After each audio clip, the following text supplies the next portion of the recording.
नमस्कार बच्चों, आज की इस ऑनलाइन क्लास में हम फिर एक बार हमने पार्ट 1 कवि पढ़ लिया था। उसके बाद हम पार्ट 2 ललघर पढ़ रहे थे। इनका हमने परिचय कल जान लिया था और आज हम पढ़ेंगे इनके वाक्य। ठीक है, अब मैं इनका आपको अर्थ बताऊंगी और ये अर्थ आपको अपनी कॉपी में करना है। रस्सी कच्चे धागे की खींच रही मैं नाव। रस्सी कच्चे धागे की यानी सांसें।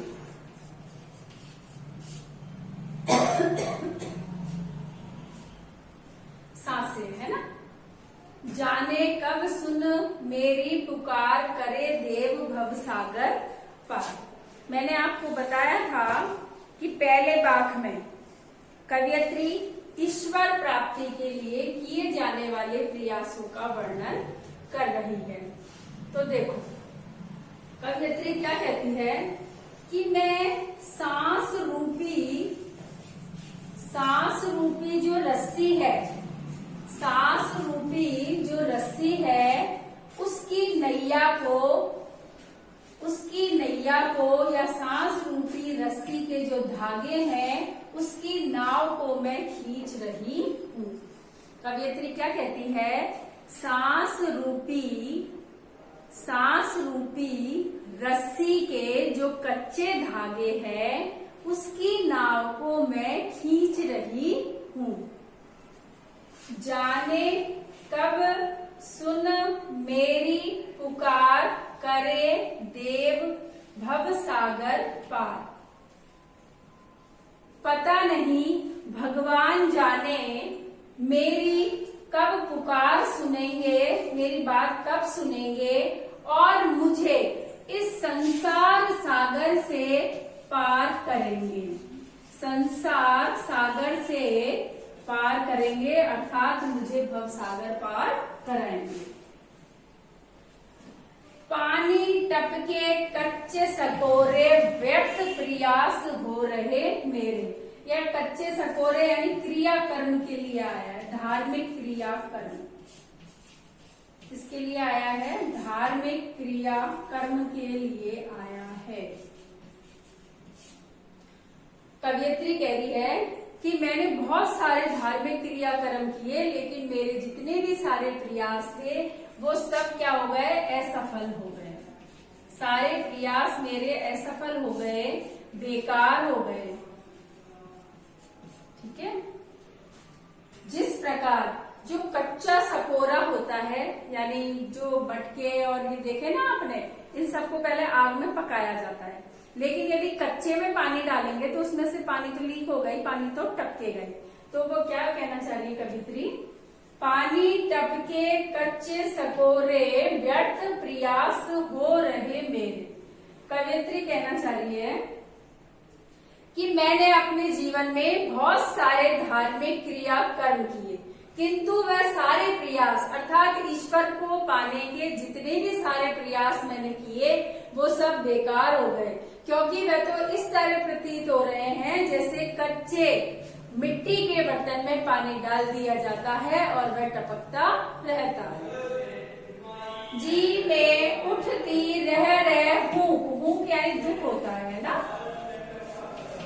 घर जाने की चाह है घेरे।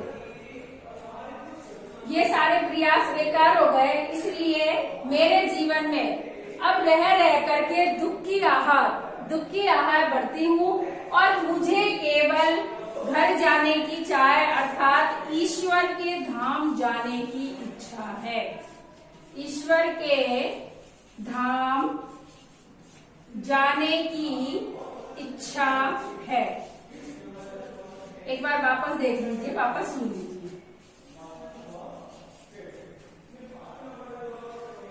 रस्सी कच्चे धागे की खींच रही मैं नाव।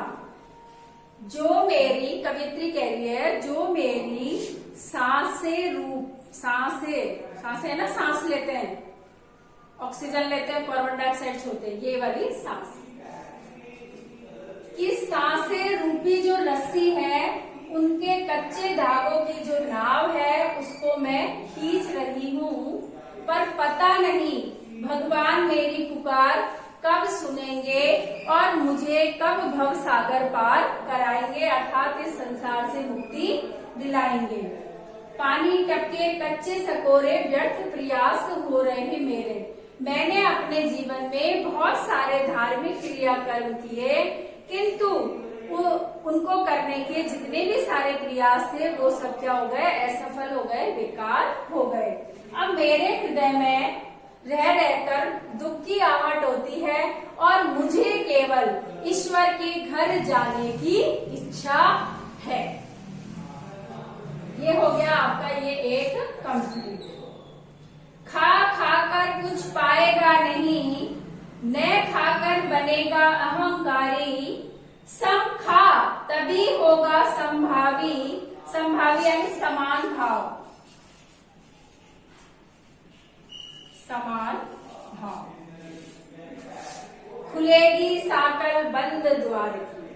कवियत्री कहती है कि खा खाकर अत्यधिक भोग ग्रहण करने पर आदमी इस संसार में कुछ नहीं पा सकता, यानी बहुत ज्यादा खाना भी नहीं खाना चाहिए। न खाकर बनेगा अहंकारी, और यदि नहीं खाएगा तो वह अहंकारी हो जाएगा, घमंडी हो जाएगा कि मैं तो कुछ नहीं खाता हूँ फिर भी मैं क्या हूँ, जीवित हूँ, देखो मुझ में इतनी शक्ति है, मुझ में इतना बल है। तो इसलिए खा खाकर यानी भोग करने के बाद भोग कर करके भी कुछ नहीं पाएगा, और यदि नहीं खाएगा तो अहंकारी अर्थात घमंडी बन जाएगा। समखा तभी होगा संभावी, जब समान रूप से दोनों को मानेगा तभी समान भावना रखने वाला होगा। खुलेगी साकल बंद द्वार की, और तभी जो हृदय रूपी जो साकल बंद है अर्थात जिसमें हमें ईश्वर का साक्षात्कार नहीं हो पा रहा है, तभी वह खुलेगी और तभी हम ईश्वर के स्वरूप को पहचान पाएंगे। कहने का मतलब यह है कि सुख और दुख, सुख और दुख में समान भाव से रहना चाहिए। दोबारा सुन लीजिए, खा खाकर कुछ पाएगा नहीं। कवियत्री कहती है कि भोग और भोग ग्रहण करने से कुछ नहीं मिलेगा। न खाकर बनेगा अहंकारी, यदि कुछ नहीं खाएगा तो घमंडी बन जाएगा। सम खा यानी समान रूप से खा तभी होगा संभावी, समान रूप से खा तभी समान भावना का क्या होगा, विकास होगा, तभी समान भावना आएगी। खुलेगी साकल बंद द्वार की, और जो हृदय रूपी जो साकल बंद है अर्थात जिसमें हमें ईश्वर का साक्षात्कार नहीं हो रहा है, उसकी गति का पता नहीं चल रहा है, वह तभी ही खुलेगी जब हम समान भाव रखेंगे, यानी सुख में और दुख में दोनों में समान भाव रखना चाहिए। ये मैंने दोनों आपको इसके अर्थ बोल करके बता दिए, दोनों वाक्यों के। अब आपको इनका अर्थ करना है। मैं इसमें डायरी आपको भरवा देती हूँ, तो आप डायरी लिख लीजिए। बोर्ड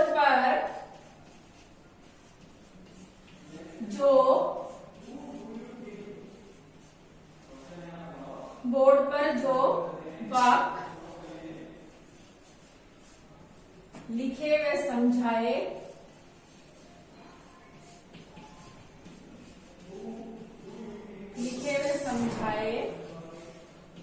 समझाए हैं उनका अर्थ करूं, उनका अर्थ करूं। व्याख्या आपको करनी आई गई होगी, कैसे करते हैं उसमें केवल वो लिखना है। इनका आपको क्या करना है, अर्थ करना है। बोर्ड पर जो ये बात लिखे ना पहला और दूसरा, इन और लिखना है, लिखे हुए समझाए है ना, उनका अर्थ करो, यानी इन दोनों का अर्थ आपको आपकी कॉपी में करना है। आज का आपके लिए ये ही होमवर्क है, ये ही होमवर्क है। ये डायरी आपको यहाँ से नोट करनी है और ये ही आपका होमवर्क है, ठीक है, ये ही आपका क्या है, होमवर्क है। यदि फिर भी कुछ समझ में नहीं आता है तो आप कमेंट बॉक्स में लिखना, नहीं लिख सकते हो तो फोन करना। आज की क्लास में बस इतना ही, आगे की क्लास में फिर मिलेंगे। आज तक के लिए बस इतना ही।